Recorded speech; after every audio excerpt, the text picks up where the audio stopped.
How to Train Your Dragon is directed by DeBlois and is the live-action adaptation of the original film from DreamWorks, which he also directed alongside Chris Sanders. As an ancient threat endangers both Vikings and dragons alike on the Isle of Berk, the friendship between Hiccup, an inventive Viking, and Toothless, a Night Fury dragon, becomes the key to both species forging a new future together. So we're officially living in the era of live-action remakes of animated films. Disney has made so many of them. I did see Lilo and Stitch this year.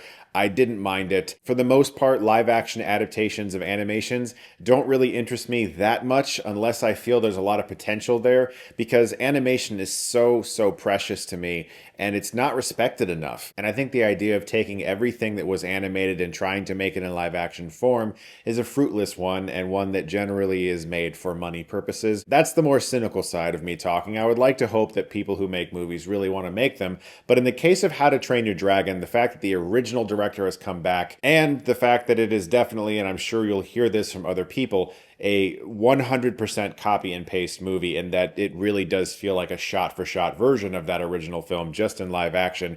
You can tell there is a lot of love for this movie, and this is being made by somebody who genuinely, obviously, really cares about this franchise because it really is his. Like, he has seen this and shepherded this from the very beginning, and you can feel that in every frame of this movie, because obviously it's basically like the animated film was used as a previs for this movie. But the idea of taking something that worked one way and essentially doing it again just in another way and not really changing anything does not guarantee that it will work. We've seen movies like that in the past, remakes of famous films that have been essentially shot for shot that haven't always worked. There's plenty of examples of that.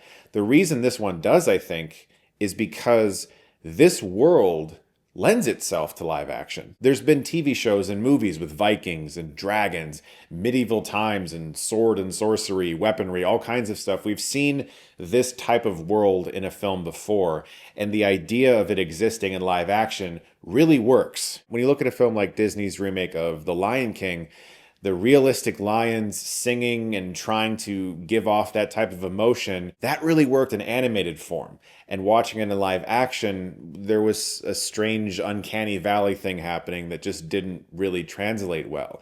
That was a movie that, for me, didn't need to be in live action. When it comes to this works really great for a lot of reasons, and one of them is because the dragons, mostly, especially Toothless, look the way they do in the animation. They're not trying to make like the realistic, grounded version of Toothless, which I think was a very wise choice. The other big risk to copy and pasting your own movie into live action form is casting. Can you recreate these characters that we've loved so much from the animated? Jay Baruchel's voice is so distinctive as Hiccup. That doesn't necessarily mean it's going to work, but Mason Thames really does a fantastic job here, making the character his own, and it was so wise to cast Gerard Butler in the same role he played in the original, because that voice is so very much him, but also him in this getup. It just works. It makes perfect sense. I can't imagine them getting anyone else to play that character. Nico Parker as Astrid, also fantastic. The cast all around is doing great work at fitting into these characters' shoes and putting their own distinctive spin on it,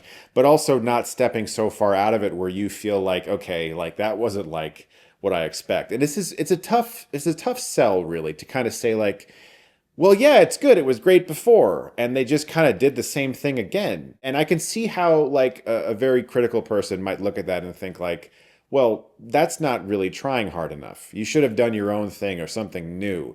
You just copied yourself. And I can understand that viewpoint. It's valid. I get it. But I can also understand how easy it would be to really mess something like this up, even if you are using your original film as a guide. The casting is so important. The look of the dragons, the production design, the costumes, all of this has to feel absolutely perfect for what it's supposed to be.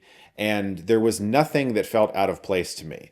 It really is just another way to enjoy this story that I've always really loved. There's no surprises here if you've seen the original, but that's okay. I think a lot of people are just going to be very satisfied to see this story again in a new way and told with a lot of respect and care by the man who's been shepherding this franchise since the very beginning. So guys, check it out in theaters when you get a chance. Thank you so much, as always, for watching. Look forward to more videos very soon, and if you like this, you can click right here and get Stuckmanized.